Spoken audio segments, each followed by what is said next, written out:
Hello and welcome. My name is Kaylee, and I'm the program specialist here at Minds at Work. We are extremely excited to be working with you at our upcoming program, and I'd like to take just a few moments now to look at the e-tool we'll be using during our time together. We notice that the e-tool has the Developmental Edge branding. The Developmental Edge is the home of the e-tool we'll be using during our time together. They also at times refer to the ITC mapping and testing as a developmental sprint. A sprint is one way of running an ITC workshop. For our purposes, the links in your e-tool will connect you with the ITC mapping and testing processes, and we'll be inviting you into a few different ways to take part in and deliver the ITC process throughout our program and time together. So I'm going to go ahead now and share my screen with you, and I'm going to walk you through some of the different features of the e-tool that we'll be using during our time together. So this is the e-tool dashboard page. You'll notice that I have multiple links here. Assuming you have not used this e-tool before, you'll only have one link and it'll be at the top for this program. If you have used the e-tool before, the most recent link, which will be the link for our upcoming workshop, will be found at the bottom of your page. So for our purposes today, I'm going to click into one of these. So to click in, I'm just going to click this plus sign on the left side. You'll notice now that it expanded. You can see improvement goal, information, and URL. Pending the program you're doing with us, you're going to have multiple maps. When you have multiple maps, both maps will be listed under the same link, and you'll be able to differentiate them based on the improvement goal you have entered into each map. So you'll notice for this map that I'm going to be opening here in a minute that the improvement goal I have entered is I am committed to getting better at. So again, if I had multiple maps here, I would in theory have a different improvement goal for my second map, and that would be how I'd be able to differentiate between the two and go into the map that I'd like to use. So to go into your maps, you're going to go under URL and you'll see click to open. So I'm going to click there, and now I'm in my map. A few things I want to point out here. First, you notice when I come in that not all the column headers are showing yet. To see all the column headers, all you have to do is click into each column individually and the headers will appear as such. When you're ready to add entries into the different columns, you'll see at the bottom of each column there's add new. So I'm going to click add new, and then I'm going to do entry 1, add new again, entry 2. So I can go through and do that for all the different columns, including the worry box under hidden commitments. Next, I want to show you that if at any point you need a little extra assistance when working on the different columns, you can go up to the header in any of the columns and click it, and some additional information will appear, including instructions for that column, some guidelines or criteria, and some examples.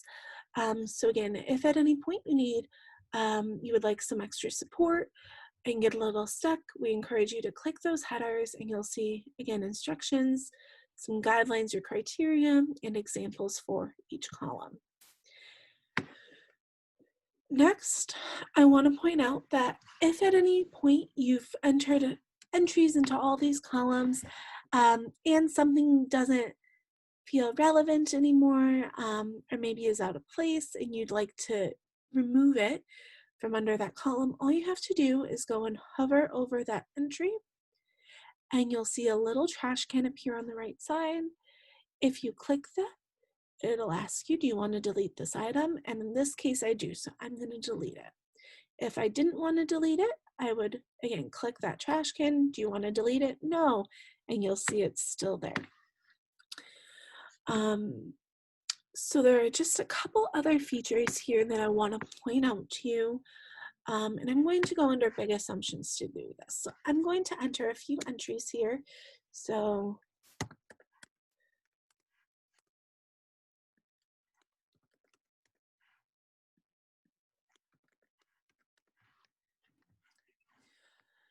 there are a couple of different features I want to point out to you.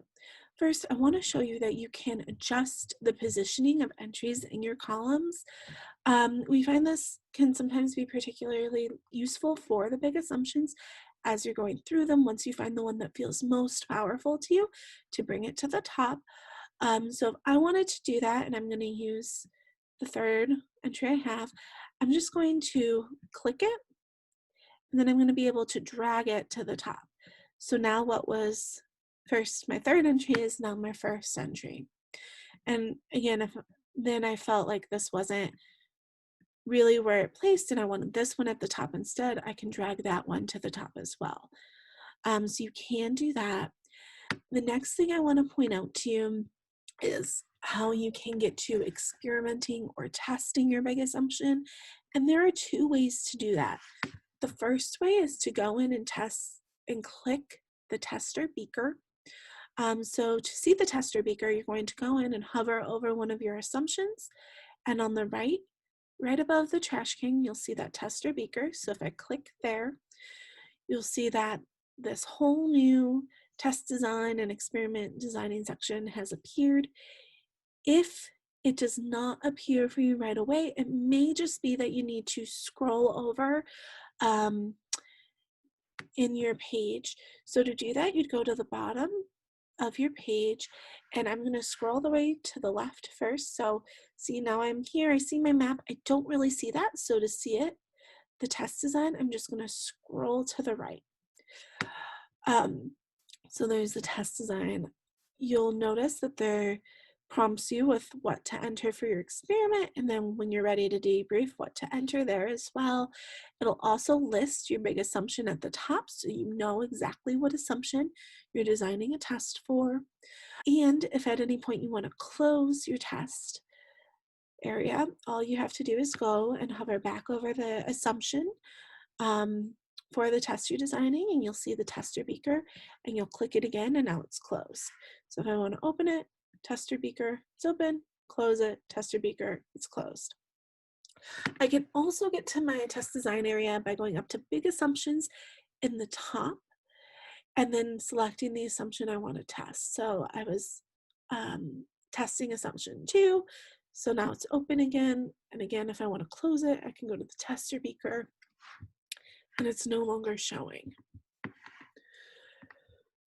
So now I want to show you how to get back to the home screen. Again, pending what program you're doing with us, you'll have multiple maps, so to move between them, you will need to go back to that dashboard or home screen. So to go back, you'll see the Developmental Edge logo in the top left. You're just going to click that. And now I'm back in my dashboard, and I'm going to minimize the different links I have just to help with navigation, and then to reopen the one that I was working with, I'm just going to click the plus sign next to it. So you can see my improvement goal there again, and then if I want to go back in, I would just click to open. There is one last feature I wanted to share with you, and that is how to adjust your privacy settings in the eTool. To do this, you're going to scroll to the bottom of your screen, and you'll see cookie preferences in that bottom menu. If you select that, you'll see this new pop-up on the right side of your screen, and you can adjust those privacy settings. Make sure after making adjustments that you press save so the settings stick, and you can go back in and change those again at any point. So if I want to change them back, I just go down to the bottom, select cookie preferences, and I can change those settings back and press save. So again, this was a demonstration of the eTool. If you have any questions as you start to become familiar with the eTool, whether that be prior to the program or during it, please feel free to contact me. You can either call me at the office, send me an email at the office, or during the program, you can also chat me on Zoom. And again, thank you for taking the time to look at this. And we look forward to working with you very soon. Thank you.